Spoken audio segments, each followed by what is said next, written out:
Our final session, ladies and gentlemen, NRC, the teams they select, focuses on a very important subject which seems to have escaped the attention it deserves. Good companies function well because the right persons are in the right place. The NRC, which selects those persons, has a critical role to play. How do they identify and induct the right persons to grow and lead the company?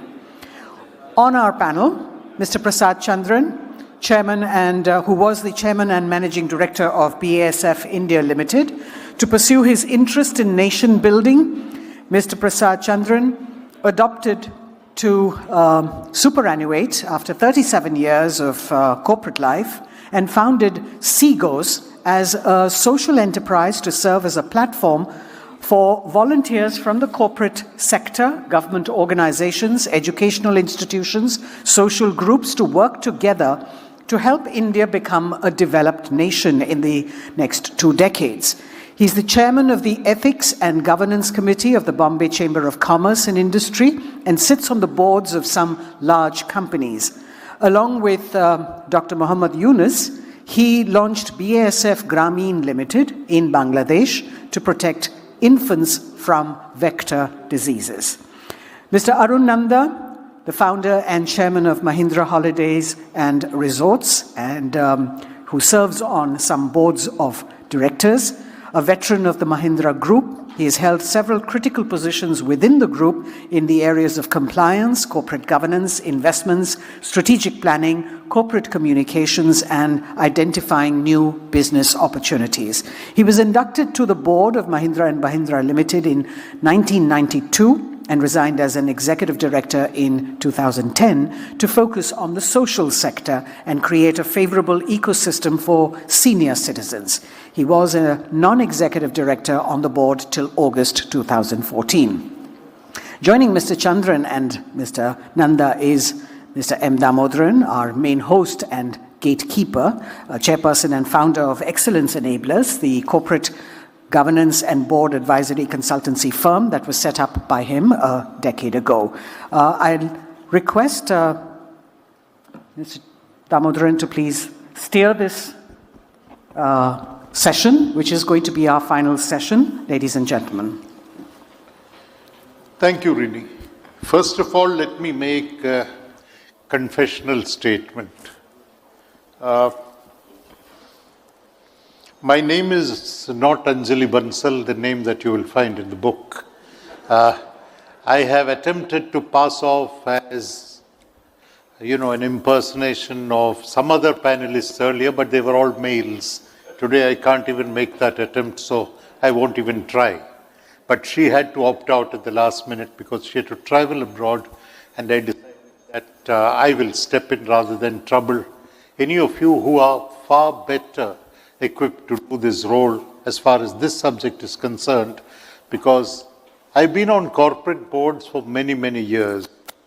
But one of the committees on which till recently I was not included was the Nomination and Remuneration Committee. The CSR committee and the NRC were out of bounds for me on all the company boards that I sat on, so I got the more troublesome committees like audit and stuff like that. Never got on to the NRC. So I am a relatively inexperienced NRC member as compared to both these gentlemen, and so I will allow them to contribute to the richness of the discussions and hopefully put some provocative questions to them as we go forward. So let me start. Can I interrupt for a minute? Yeah. I will only continue on in this session if you promise me you will give me offline lessons on humility. I don't know how that's spelled. So if you will give me offline lessons on the words I heard. Okay, let's get that. Let me start with Mr. Prasad Chandran.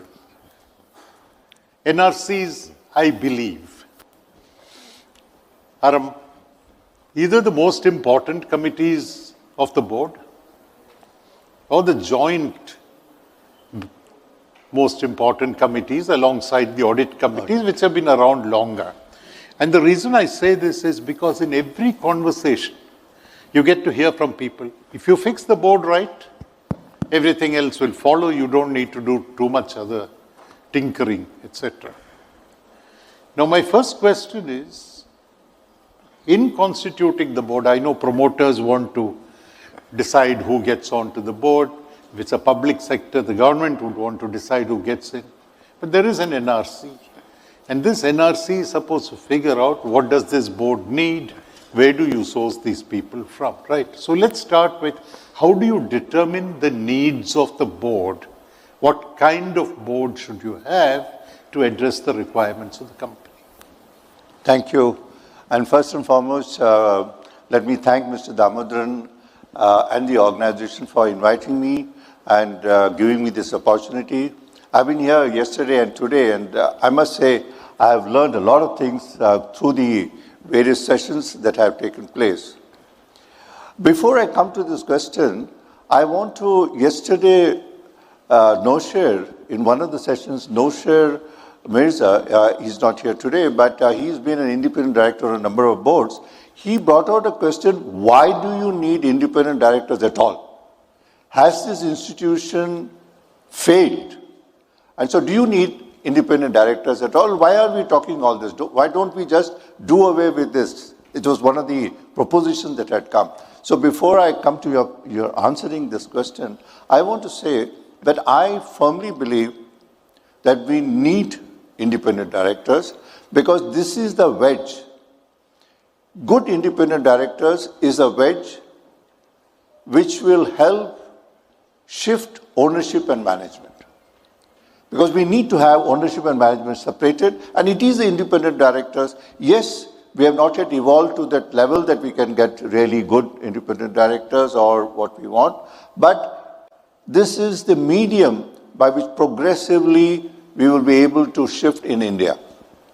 And this is a cultural aspect also that unlike the developed world, whether it is in Europe or in the US, because I have sat on a number of boards when in Germany, when you're in a board meeting compared to in India, it's completely a different issue based on the culture of the country. So now you come to the question of how do we how do we get independent directors and what should be the constitution, very broadly, what should be the structure of a board. Of course, as you all know, there are statutory numbers that are mentioned, the company law and the listing agreements talk about all that. I'm not going into those aspects. But fundamentally, to get good independent directors is a misnomer, because those who are looking to become independent directors, and particularly those who have who are registered with the MCA and the list that comes, those who are looking to be independent directors are definitely not the ones you want. And those who want what the boards you want, they either are not aware of or they are not interested. Because today, to get an independent director, frankly speaking, the responsibilities are so onerous. And Mr. Damodaran, as a former bureaucrat, all of you, particularly with due respect to the IAS, all of you in the IAS have at least, you have your connections to be able to get out, but those of us from the corporate sector is extremely difficult. Because when you are the chairman of an audit committee or the NRC, I can tell you when your chips are down, there is nobody to help you. Irrespective of position, when the chips are down, you know, best of your connections don't pick up the phone. So today, why would anybody want to be an independent director? Because the money is not what at a stage in life you want to do. So if independent directors are needed and they are very crucial, how do we get them? And we have to look at the right sizing. Every board must have representations of wisdom to be able to direct the long-term strategy of the company. Who should be on the board should be a function of the mission and vision of the company. It's not really the management of the company, because that has to be the managing director, CEO, and the EC. The board has to be members who can direct the sustainability of the company and who individually and as a team, have the ability to stand up to the ownership, stand up for the sake of the stakeholders, individually and collectively have the capacity to withstand unnecessary pressures. And I just would like to make one other comment. In today's environment, the biggest problems come when confronting the big problems of corruption. When a chief minister calls somebody and he's told them to do something and that comes to the board, hush, hush, these don't come onto the board because you don't want to get them minuted. But if a chief minister has asked for a thing and you got a crisis, those are the stages at which you have to stand up and be able to help the board, help the management, and help the company to always be within your framework of governance and come out. And these are the roles that independent directors have to play towards steering the company. Just a very broadly, what should be the constitution of the board? Arun, I want to ask you a provocative question. I hope it provokes you. It's very difficult to provoke this gentleman, but I will try. Those of you who know him know that, right? Now, there is, to my mind, a weakness in the law. It says that the chairman of the board can be a member of the NRC. Thank God they said he cannot chair the NRC. I mean, they didn't say that he can chair the NRC, right? Now you have this chairman who is a member of the NRC, and then you have people like yourselves who are veteran members, independent directors. How easy is it to tell the chairman, stop pushing your candidates, we will find the guys that best suit the interests of the company? Is that easy? Very difficult, but first of all, I must tell you one more thing, besides that humility. Questions at 1400 degrees centigrade and air at minus 20 degrees centigrade ke beech mein is asking me provocative questions. You want to push a chair a little bit in front? Yeah, I think. I think we are in the line of fire as it is, right? Yeah, okay. And we don't have too much of protection. No, my hair was getting spoiled. So. I use plural. Okay. No, I think you asked a very, very pertinent question. First of all, taking off to where my friend said, honestly speaking, I have only joined one board outside of Mahindra, and that too because there was a request from a very dear friend who had bought into a company where there was both government and his shareholding, and the board was chaired by a retired secretary, so he was trying to run it as if he runs it in his own, and I left. I won't get into more on that. But coming back to the question of, in my life I have discovered that there is another breed of promoters. One promoters are like Mr. Dani and Mr. Adani and Mr. Ambani and all those people. There's another breed of promoters. I will take a name who's unfortunately not with us, Yogi Deveshwar. Now, to answer your question, I foresee two different problems in two different areas. The objective is the same. They both want to dominate. They both want to dominate. That's right. Yeah. But you have a problem because there are sometimes, and this is my experience not from a corporate sector but from a social sector, a very large corporation. The chairman he's no longer there, was chairman of a very large enterprise. And there is no other thing, my way or highway, and you can keep on arguing. And I think that is where I go back to what he said, that either there are people who are looking for recognition or some money, and in the case of some people, because they were used to so much of power, they need power. But the people you need today, because of the governance, the liabilities, and I know some people, are not there. Now the challenge that an independent director faces is ability to withstand the pressure from those gentlemen. The pressure is definitely there. But fortunately, today, if I remember my stock exchange guidelines correctly, if an independent director leaves before his tenure, then you have to give the reason for his. I think that is what people should use to put their foot down.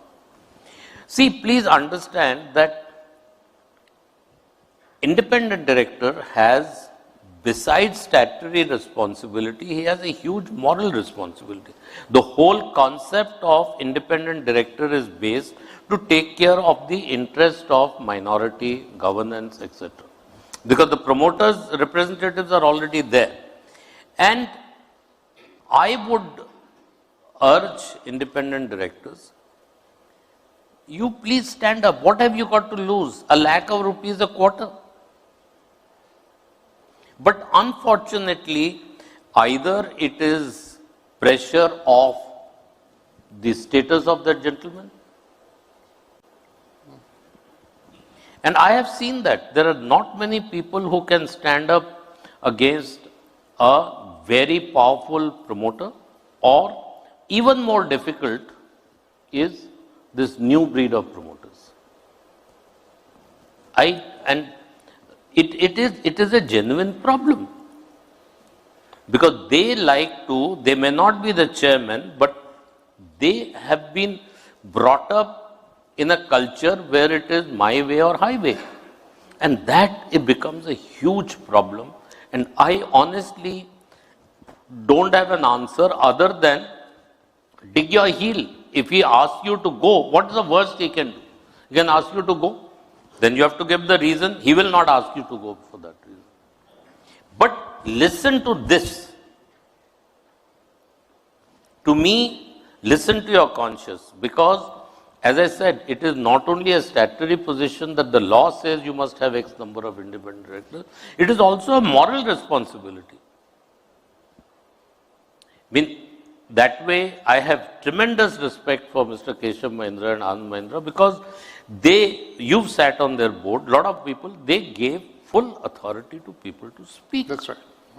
And the culture was that please speak out, because we've got you here. And we are not the only board, there are other boards like that also. But I think we need to educate the other people that look, in the long run, one thing that gives me comfort is whether it is your customer, whether it is your investor, or whether it is public and large. In the last 10-15 years, we are seeing a gradual shift of people giving importance to good governance, ESG, this, that, others. You are seeing it in products and services. Customers, my children will not buy a certain product if it is packed in a certain way or this thing. And I think some companies have understood that, and we have seen how they have changed. And we means you who's doing this. I think you, besides educating the investees, the employees, I think you need to have a session with them that ultimately it is in their long-term interest. Because I need my investor for my market price, market valuation. I need the customer to get it. Today, kids I was just now speaking at a conference at BHU and Stanford 4 days ago.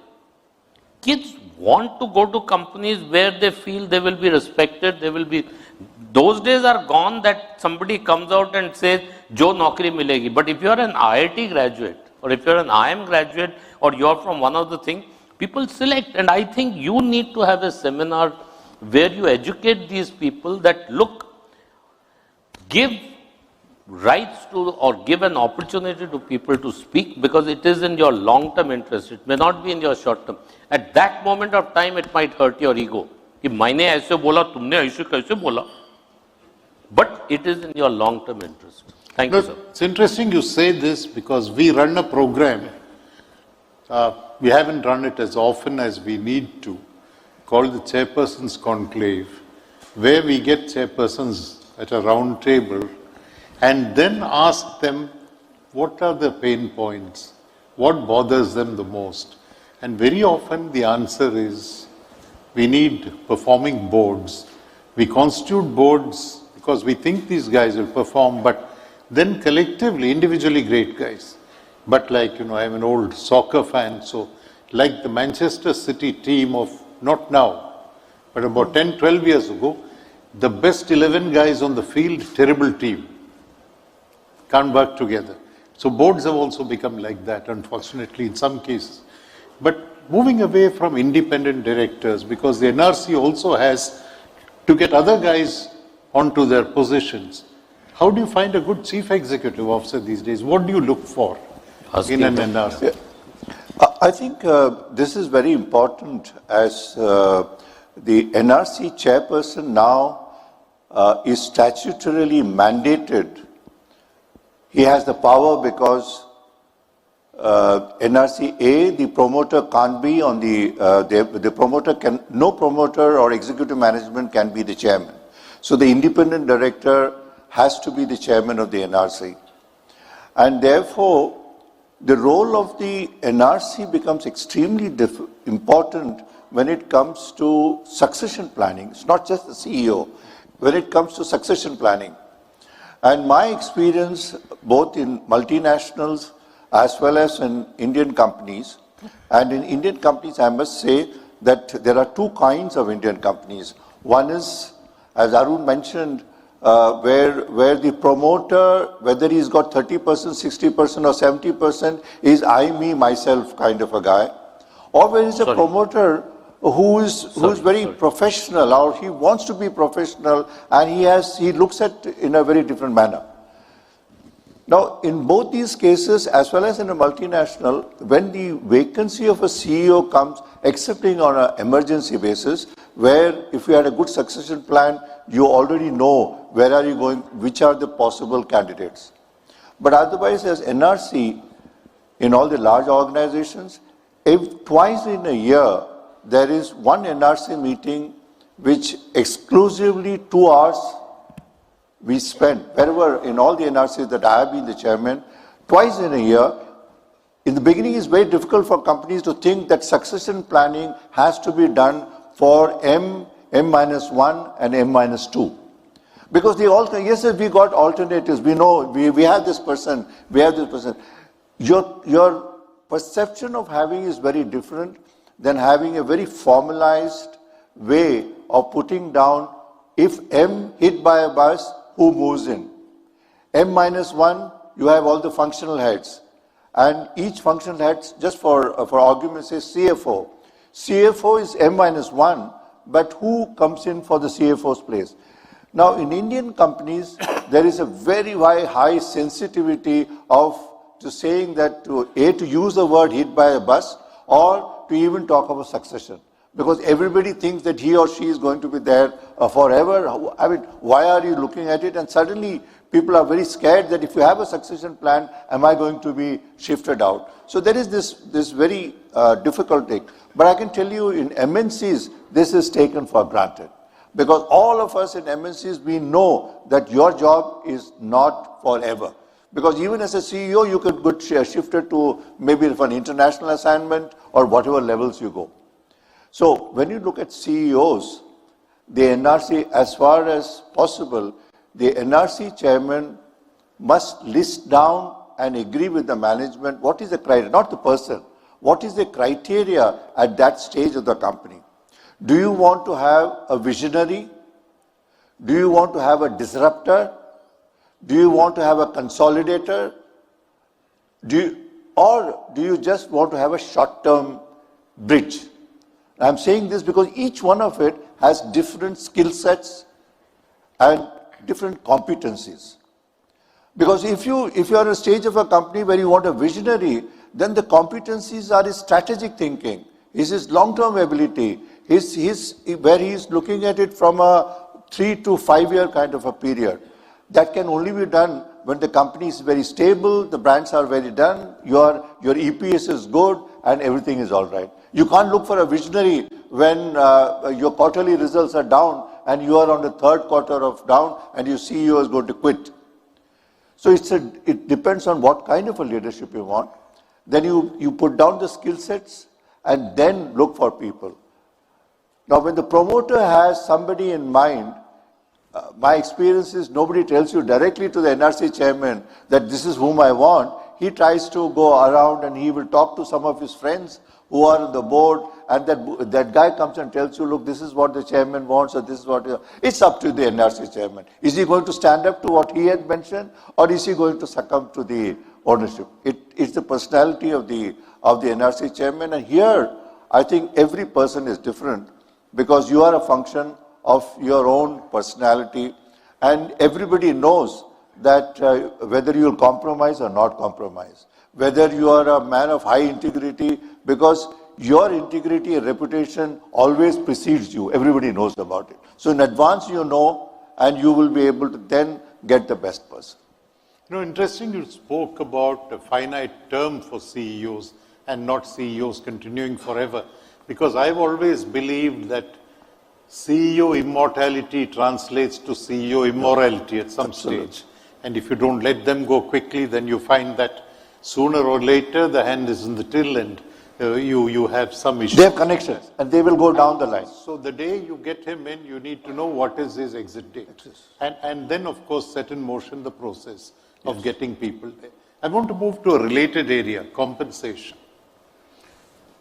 Now, you have some promoters who want to bring in persons into senior positions and pay extraordinary sums of money to those persons to bring them there. How does the NRC play a role? I know there is a gentleman here in the audience. I have been on a board with him for some years. I continue to be on that board. Somebody brought in some years ago, before my time on the board, a CFO who was paid close to 35 crores, Anil? 35 crores India's to a CFO. highest paid CFO. Larsen & Toubro pays much less for its CFO. Reliance pays much less, I imagine, for its CFO. And the NRC rubber stamped that. They said, oh, great guy. He's coming from abroad. He speaks English with an accent. So pay the guy.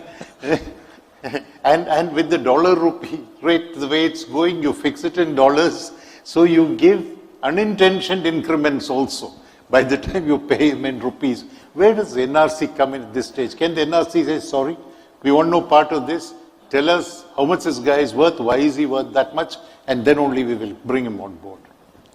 No, Arun, before I would, you know, when it comes to compensation, people like me who have been through the decades of the 80s and 90s, when there was a ceiling on the salaries, I remember as a CEO, because salaries were pegged to the Chief Secretary's Government of India salary, so it was 25,000 rupees and 30,000. You cannot get more than 30,000 rupees. I got 15,000 when I became a director of M&M. It was the 8th largest corporation. I started off as a management trainee in Tata's, and that time my salary as a management trainee was 1,100 rupees, which was much, much higher because Philips used to, they said, Tata said that Philips were giving 800 rupees and we are giving 1,100. So TAS had a much bigger kind of salary. So you always thought, but when it comes to salaries, the point is salaries are relative because there's nothing like an absolute salary. Because everybody is looking at what is the other person got and where are you in relation to the next guy. And in Indian companies, I have noticed one thing is, the biggest point of thing, when the increments are being given, so normally it's, the process starts in November, December, January it's all being finalized, and February, March the increment letters goes. Everybody says this is very confidential, you should not talk to anybody, but even before the letter goes out, first thing everybody talks is each other, and they already got, oh my God, very sad. The guy got promoted, he got a good increment, but no, he's already sad because somebody else has got a higher salary. So this question about CFO getting 35 crores or 40 crores is a relative position in terms of if you want to looking for a guy, what are his options? And therefore, what is the kind of money that is coming in? Now, NRC's job, as an independent director, the NRC chairman's job should be very clear. It's not a question of A, B, or C to get, but to say what are the parameters to be laid down. And today there are very good programs available, and you have very good companies, whether it is Aeon or you got a lot of HR professional companies. So you take from HR professional companies, and we have what is called grade level comparators. So you look at a comparators, and then you say for each one of a grade, M, M-1, M-2, what is the kind of differential that you want to do? Are you want to be the 75%, 100%, or you want to be the best, highest paid? But these must be laid down, and NRC must first approve their brand standard. And after that, you look at people. Do not look at individual and fixing salary. Because in which case, if you get a CFO at 75 crores, and if you're a manufacturing company, the plant head or the project head tomorrow will come to you that if you got this guy, I'm going because I deserve higher than him. After all, this guy is sitting in the air-conditioned offices and just putting numbers and sending balance sheets. I am the guy who's producing it. Or you can get a project guy coming up and saying that I want a higher salary. You get a marketing guy coming, these guys are all useless. I am the guy who brings the money to you. Each one of the functions are very important. At a point of time, the board will be besieged with this character. Arun, staying with the subject of remuneration. Now it's good for companies to say there's a significant variable element. So what you're going to get at the end of the year is performance related. And yet you hear about companies which do not correlate performance, end of the year performance with what you're going to give by way of variable element. And people walk away with the variable element almost as if it was a right and not performance dependent. Is that a problem that you faced? You face it all the time. But I just want to make a couple of observations on what he said before I come, if you will permit me to do so. You know, I personally have very strong reservations to that sort of a thing. Because what he said, it's a chain effect, because ultimately somebody will say, and it is not only the CFO versus the marketing manager to this thing, it's down the line. Down the line. I'm doing as much work, I get 1/4 of his salary. Your controller of accounts will come back and say that. And how far do you go? And ultimately, you have to make the person fit he or she into the organization, or rather change the organization to get, because you multiply by 81 rupees today and you try to fix him to khatam. But coming back to your problem, see, I have been through, incidentally, I'll complete 50 years in Mahindras very soon. I don't know if there are any professional who spent 50 years with one organization. Mr. A.M. Naik, 56. I said, I didn't want to use that name. So the point I'm making is that there are multiple, see, one is the right thing to do. It is not only what the peers think. Sometimes you are worried, I don't want to lose the guy. And if I don't, see, in Mahindras, I was very particular that the higher you go, it gets closer to the company performance. And as you come down, your KRAs and this you keep on balancing. So if you are the CEO, 50% company performance, 50% your KRA, market share, whatever, maybe different industries have different this thing, you come down. But I have always had to fight. Sir, if we don't do it, he will leave, where will we find a man? That's one problem you face in real life all the time, even whether you are at NRC or whether you are CEO before you go to NRC. Ultimately, the process is the personnel department brings recommendations, he brings it to the CEO, then you go to the NRC. My humble submission to all the wise people, and a lot of them are wiser than me, I have believed if you do the right thing, you might have some small problem, but over a period of time, it is not only good for the organization, but it is good for the people also. Because ultimately, he or she will realize that I have to perform to get it. You know, that the whole idea of, if you buckle in under the pressure, then what his or her incentive to perform? You have to do it. I personally have a different opinion with somebody in my group, because I am a believer of giving shares at market price and doing it. There are some organizations which have gone on what they call the RSU. That means you get your share at, suppose you are entitled to 25 lakhs of rupees, so you will get 250,000 shares. Now that is because, that means if the market, if you are entitled to 25 lakhs of rupees and the share price is 250, you will get 10,000 shares. In this other scheme, if you don't perform, you get 0. Here, even if the 250 comes down to 150, you still get 15 lakhs of rupees. I don't subscribe to that view. This is a very personal opinion. I don't subscribe.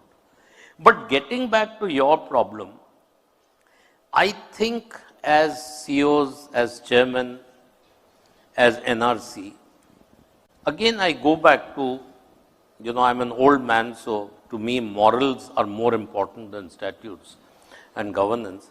I think you need to be fair.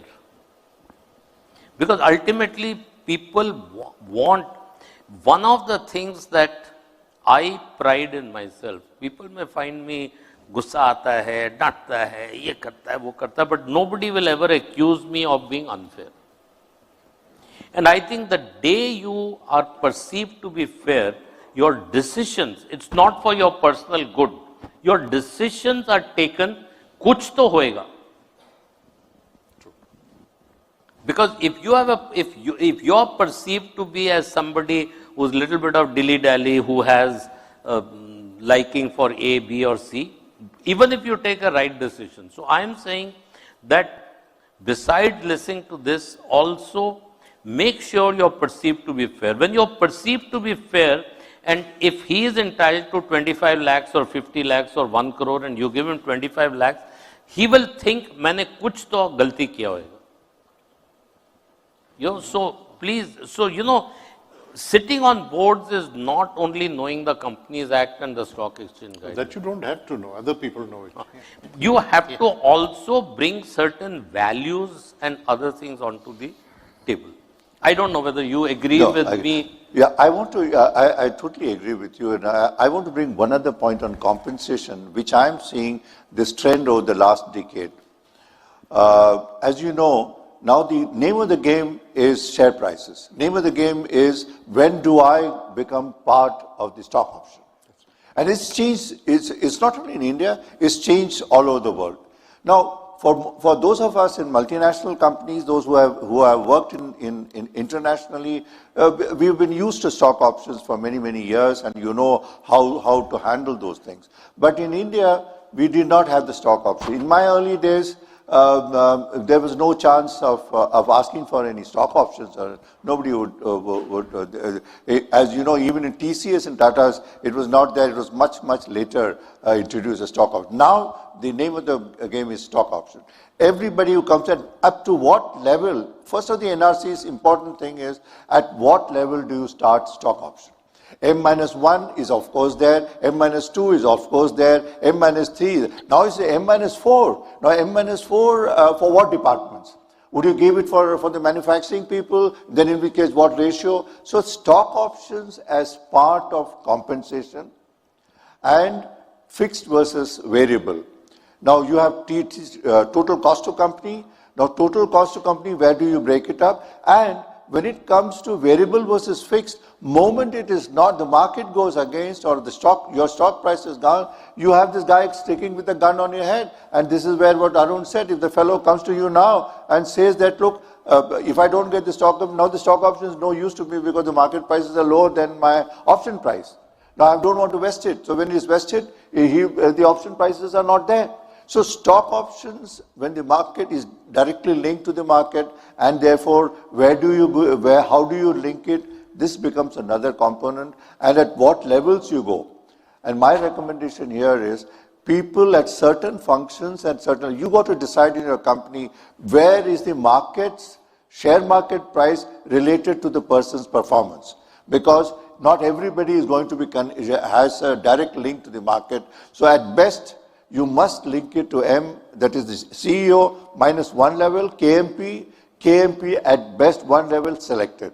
Or the discretion by the NRC to say that some outstanding people are given. So compensation and stock option is today one of the biggest challenges you face.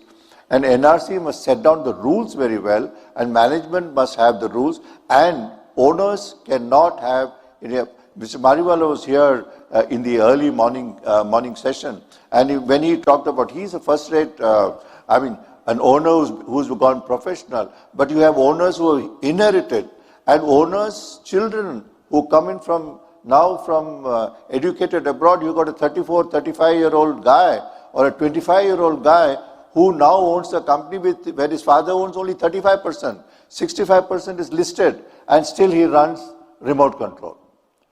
This is where the NRC first thing, and you mentioned, Ms. Damodaran, that you were not part of NRC, because NRC now, after the powers that have come, no chairman of NRC will be given to someone who can be independent. Which brings me to the next question. Yeah, go ahead. Just to take on to one point you made, I want to give you a little bit of, for lack of better word, warning. Don't fall trap to whether you're at 75 percentile or 50 percentile. You referred to it. Yeah. Because today you're on 50 percentile and you give 15% increase to move to 60. Somebody from 60 will drop to 50, and and it's a snowballing effect. It's an unending game. So, so I have a little bit of reservation when my HROs used to bring those sort of things, because it moves. Sorry. No, my next question, Prasad, to you is, where do you find, I'm going back to directors, where do you find independent directors? There was a time when we referred to people as judges. Now we say this guy is an honest judge. You need an adjective. You need an adjective before that. Lawyers say it, retired judges say it. In fact, one retired Chief Justice said, more than 50% of our judges are honest. I'm not, what is the unstated thing? I'm not getting into that space. So where do you get independent directors? Yeah, I think it's a very challenging question at this point of time.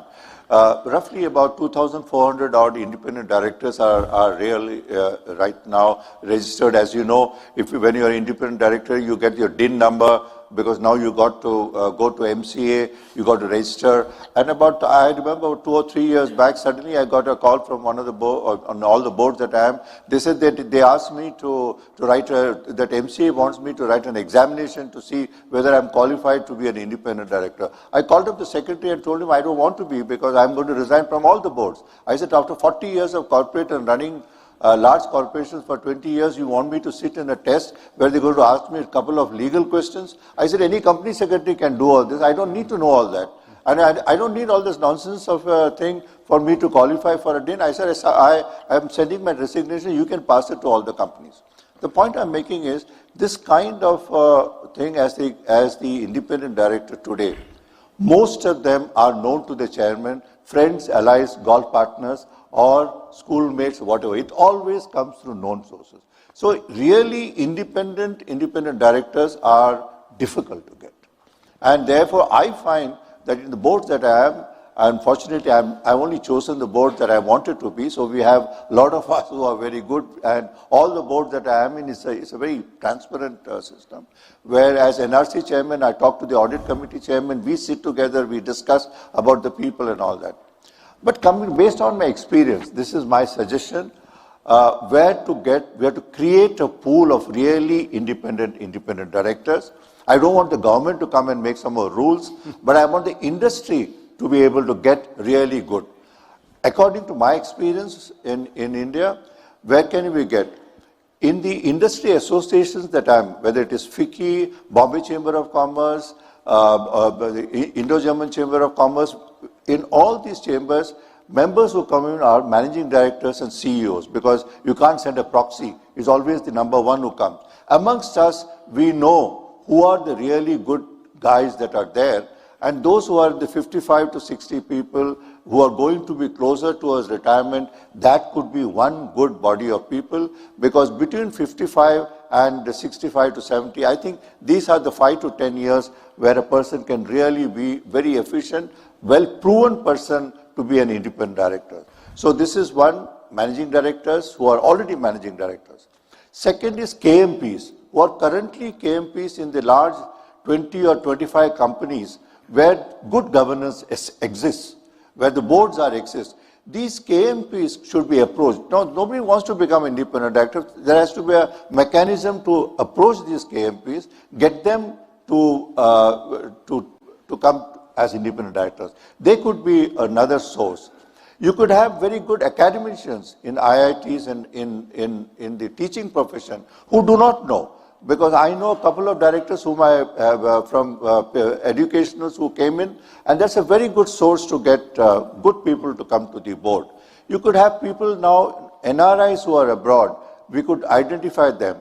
So KMPs, existing managing directors, educational institutions, R&D people, innovation people from abroad, NRIs from abroad, and foreigners who know us. Like, for example, because I've been associated in Germany, I got a lot of Germans who are willing to come here, provided the rules and all that are done, but you could have the foreigners to come on board.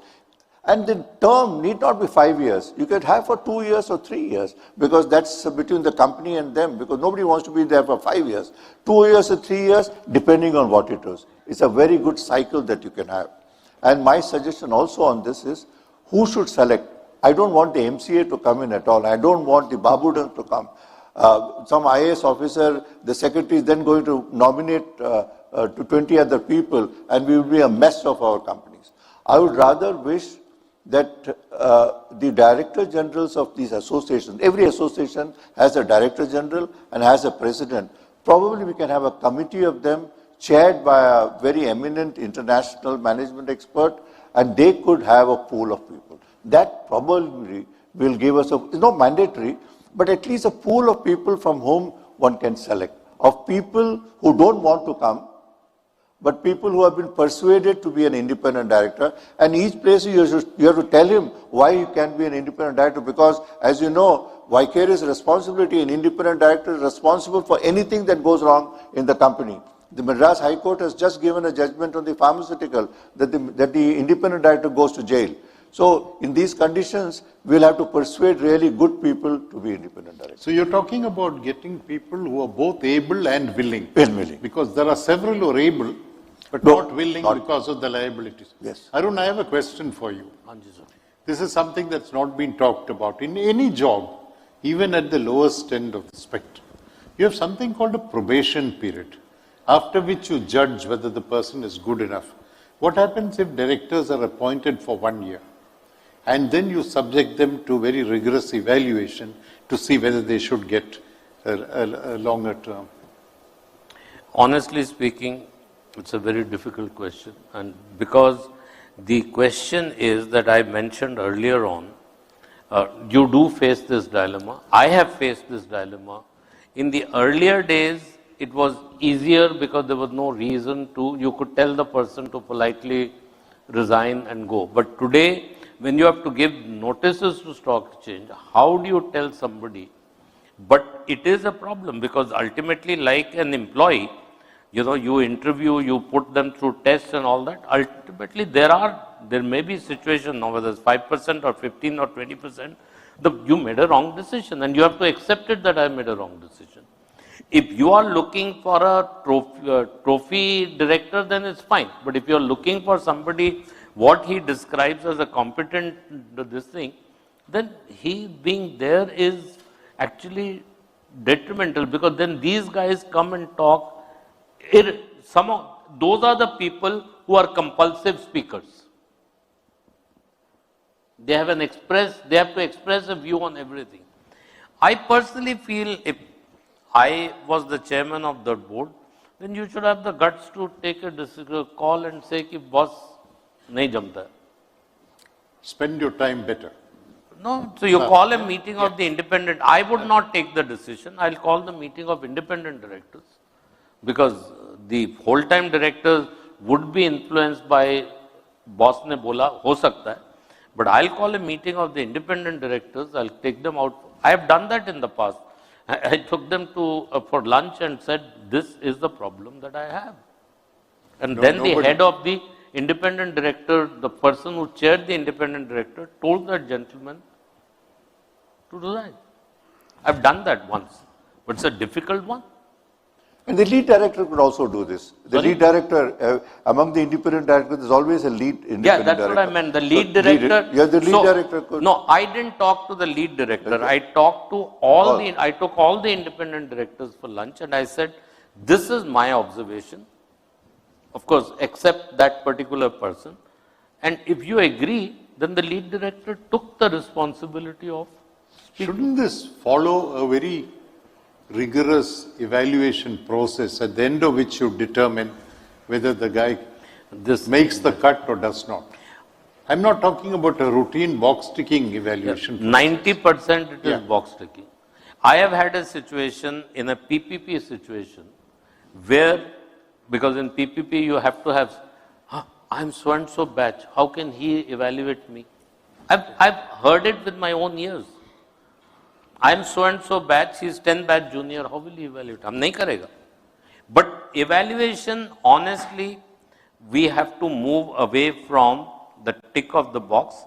And today there are organizations, people like Egon and others, do that evaluation, because I think that is because then you're sitting, nahi to kya hota hai in practical life, the company secretary rings up and says, tomorrow you have to give in the form because he has been business. So overnight evaluation. No. Yeah. The second highest column you tick. Because if you tick the highest column, you have to give answer. Tick the second highest column. Simple tarika hai uska. Some secrets are being shared now. No. Before he shares any further secrets, 10 minutes and 50 seconds left. I'll throw it open to the audience. Now you try and get some more secrets out. Yeah, Smita. Yeah. After all that has been discussed over here, given the fact, assuming that you have a truly independent NRC chairman, etc., you still have section 160 that promoters use as a backdoor. Please comment. The promoters use backdoor, and the NRC chairman, when it comes to the board, normally what happens is the NRC meets, these are done, and if the promoter comes to the back door, what he would normally do is not go to the NRC chairman, because as you know, the NRC may have 2 or 3. He would have some other directors. He would talk to the other directors. He would talk to a lead director. The lead director is not a member of the NRC. I'm giving a practical situation that if he is not a lead director, he would not talk to them. And then when the board meeting takes place, the NRC chairman normally comes and briefs the board that this is what the NRC decided, this is what it is, this is what. At that point of time, suddenly the NRC chairman himself might be surprised, because suddenly the board, when they decide, the board is moving in a direction to completely different, but echoing what the promoter wanted. And this is what I suppose you mentioned by backdoor entry. If this happens, the NRC chairman has 2. He will not accept the decision and refer it back to the NRC. And at that point of time, he goes back to the NRC and the board can do it. Or secondly, depending on his personality, he might accept it. Mr. But it's a confrontation.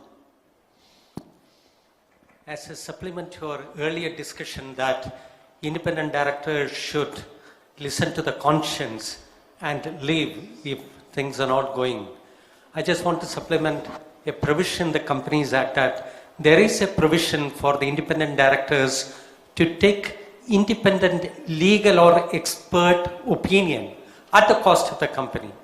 I think this should be very clear to all the independent directors. I have done it in one of the situations where there was total failure of the corporate governance, and left the company after seeking the legal opinion and giving the detailed reasons for leaving.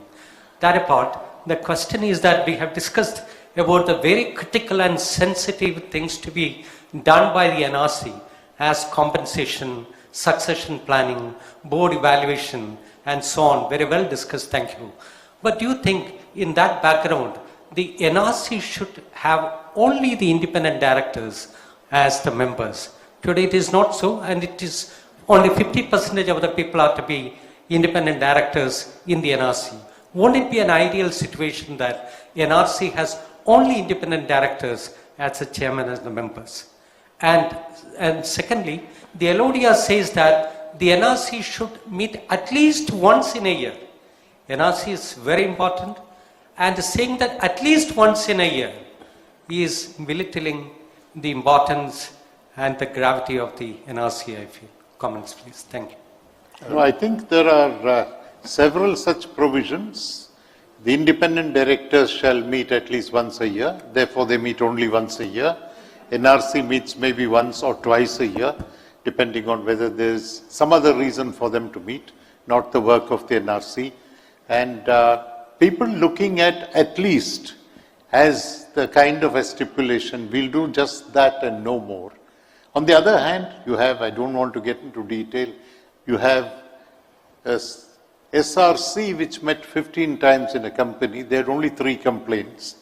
But because the chairman of the company was keen on visiting the place where the company was headquartered, chairman of the committee, so the only excuse was to have SRC meetings, and they discussed the same case. Even the complainant, I think, must have got bored by then, the number of times that they were discussing it. Though those fun and games go on. To your question on whether the chairman should be on the NRC or not, or should it be only independent directors, I think if a non-executive independent chairman of the board is on the NRC, it's not so bad. If it's only an executive chair who is non-independent, who is a member of the NRC, that you get undue influence being exerted. And you know, law has a concept called presumption of undue influence, and that works very well in the NRC. You presume from day one that there will be undue influence, because that's the way the equations are. Sorry, you can take those questions. Yeah. Mr. Thomas, I think fundamentally you are right, but I personally feel that all non-independent directors are not biased, because they do bring some experience on the table. I think purely non-executive or independent directors sitting on NRC, now whether you get them on the board as a member or you invite them, I think you need to understand the other perspective also, because they also have a stake in the company. I personally feel while the majority of the NRC should be independent, you must have a couple of people from the board, but you should not have an overpowering personality who will influence others. The overpowering is partly ex officio, if he is the chairman of the board. It's not necessarily the individual being overpowering, it's an ex officio influence. Narayan Shankar, I saw your hand up, and Suri after that. Okay. 4 minutes, 43 seconds. Mr. Damodaran, you mentioned, quick question, 2 questions. You mentioned about probation period for a director, correct? Yeah. The problem which we face, there's no dearth of evaluation templates. As Mr. Nanda rightly said, you will have multiple evaluation templates, but the problem is honest feedback. Because even if suboptimal performance of a director is given glowing performance review, and when the suboptimal becomes non-bearable, the same directors face the heat as to how do you remove a director, correct? And of course, we saw your tagline yesterday. The directors generally use the tagline of the mutual fund that past performance is never a indication of future, and hence performance can slip. So how do you do this honest feedback, number one? And number two, from yesterday we've been hearing terminologies like independent directors being cronies of promoters or friends of promoters. That is going to be the order of the day. It's not that you will get somebody completely alien. But the best thing probably an independent director can do justice to the promoter is to keep the friendship outside the boardroom when you enter the boardroom. That's the best favor or best thing he can do to him. So I think somewhere we'll have to get an in-between solution of saying, like Sebi has just introduced again, the dual voting power for appointment and removal has come back through a back door again to say that first you go for a special resolution, and if you find that that's not happening, then you say majority of minority, so that you say, although this person is perceived to be a promoter's guy, does the larger public also feel the same way about him? What are your views? I think you said he shouldn't be a friend of the promoter, but let's not go to the extent of saying he should be an enemy of the promoter. He should not be an enemy of the promoter, he should not be an opponent in the boardroom. You don't want an opposition party again in the boardroom, as I mentioned yesterday. It is issue-based stands that you take. You have your friends, as you said rightly, leave your friendship outside the door. And I've been canvassing this for ages. You know, in olden days, good students used to study till the last bell for the examination, left the books outside the door, came in, wrote the papers, went outside, picked up the books. I'm saying leave your friendship outside, just as students used to leave their books in the olden times. You don't assume that. And the example that I give is, you go back several years ago, I don't know what the situation is now, the Australian and English cricket teams battled on the field, no quarter asked, no quarter given. Then at the end of play, when stumps were drawn, they had a drink together, right? Because then you're outside the boardroom. You can have a drink with the chairman, provided you take an issue-based stance in the boardroom, and not that he brought me into the boardroom, therefore how do I take a view? Just look at what happened in Satyam. When the Mehta's deals were being done, every kind of objection was stated, and at the end of it, what did they do? At the end of it, they said, we unanimously decide to support the decision, after every objection was raised in the boardroom. Why did they do that? Because somewhere in the subconscious, this business of Raju set up this company, why should we oppose him? He brought us onto the board. Not that they articulated it, but that thought process is there. If you look for that kind of directors, that is what you will get. Suri, the last 1 hour and 1 minute and 4 seconds. Yeah, good afternoon, Surya Narayanan. Couple of quick questions. One is, do the NRCs consciously drive board diversity? And the second one is, the remuneration of independent directors. Is it varied year on year based on performance evaluation, or is it? See, diversity is a must, because depending on the industry you are in, depending on the composition of the board, you need diversity. Now, you can't get 4 eminent lawyers to sit on your board.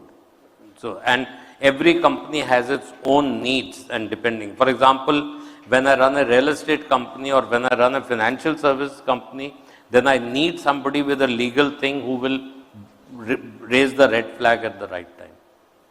As far as remuneration is concerned, it's a very difficult question, because one of the, you see, I don't know how to address this question, because there are 2 types of people. There are types of people who actually need the financial support, because as he rightly said, it was not very long ago when our CTs were in single-digit lakhs as CEOs of companies. I'm telling you from my experience. 15,000 rupees was the central government limit. So you had a flat on Malabar Hill with 3 bedrooms, you had a Contessa car, but so compensation has to be enough to attract the guy, and not so much that he is not willing to be independent. And that balance is very difficult to find. Am I making myself clear? It should be enough to compensate him for the time or this thing, but it should not be so much that he is not willing to give up, because the moment he disagrees, he has to move. I don't know what Mr. Chandran. No, I think very, very quickly, 2 things. There is a government limit for banking and financial institutions, where an independent director's commission is capped at 10 lakhs per year. So as of now, there is a limit for it. And then there is no limit on the board fees. So you have from 10,000 rupees per board fees to 50,000 to 1 lakh. That's the kind of range that goes in. Do you have every year, does the NRC increase the independent directors' fees? The answer is no. Is there a possibility of giving them stock options that the government has? There is a white paper on it, there is discussion on it, there are two views about it, and it's under discussion. I have my own views on it, but that's that since time's up, we'll have another session. Yes. So I want to thank both you gentlemen, and I want to tell you that when you next go to an NRC meeting, just think of all these people here. This is a good universe for selection, right? Thank you. Thank you very much for being a great audience. Thank you. Thank you very much, Mr. Nanda and Mr. Chandran, for that thought-provoking final session of this year's summit.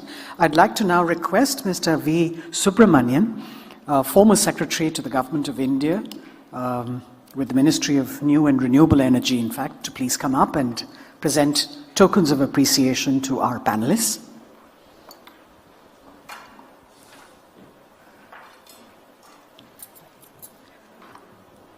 To Mr. Nanda. We've got a caricature of each of you. That's very nice.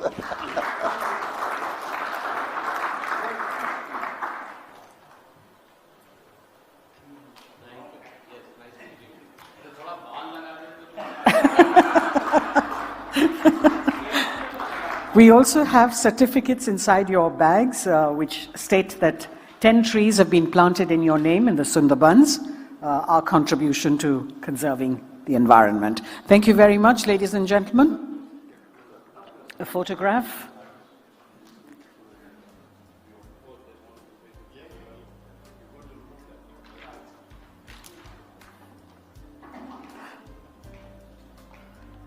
Thank you very much. A round of applause, ladies and gentlemen, for that session. If I could request our speakers to please take our seats here.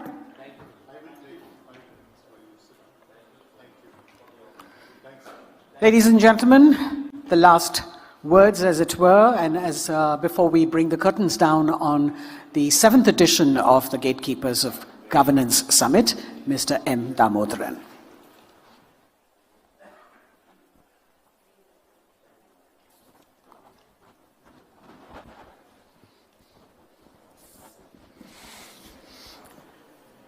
Friends, nothing gives me greater delight than seeing all of you in this room over the last 1.5 days. You've come here earlier, and I'm sure you will come here when the subsequent editions of the Gatekeepers of Governance take place. In the time available to us, we've attempted to get some of the best minds in the business, address some of the more complex issues. I'm sure there are several questions that have remained unasked, that have remained unanswered, and that is why we need to have another summit next year, because there will always be questions as we look at various aspects of corporate governance.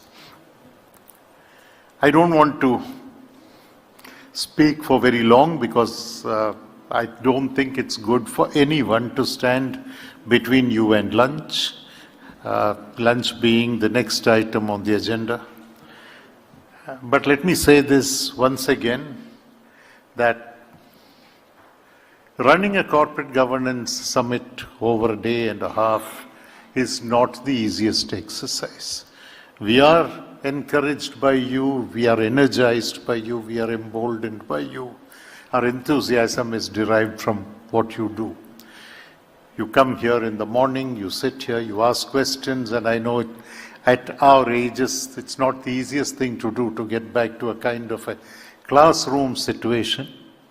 So any feedback that you have on how the 8th edition can be better than the 7th edition, do send us feedbacks, do send us mails, and we will, to the extent possible, address those issues. Before I conclude, in addition to thanking you, thanking our sponsors who, interestingly, Some of them reached out to us even before we asked them for sponsorship support. They said that we hear that you're doing it physically this time, we'd like to support it. So the corporate governance game is not over. There are lots of people who haven't given up, they're still supporting us. And with their support, with your support, we will take it forward. In the end, I want to thank my team. You have seen some of them. You have not seen some of them, but they are the ones that actually put together this summit. And it's not a team of 50 or 100 or 200 people. You might have seen outside 3 or 4 young ladies led by my co-founder of Excellence Enablers, Divyani Garg. She's been with me ever since the day we founded this. We founded this together. And then there are others that work with her. Prerna Mohan, who's been with us for some time. Shikha has been with us. All the stuff that you see, which I cannot understand, various things that are outside there, various gizmos and boxes and things and all of this, the things that you see playing at the back, the ads, etc., have been done by one of my colleagues, Swati Dobrial, who works with me. And I think it's their work that you have got to see during this time. We have very clear division of responsibilities. They do the work.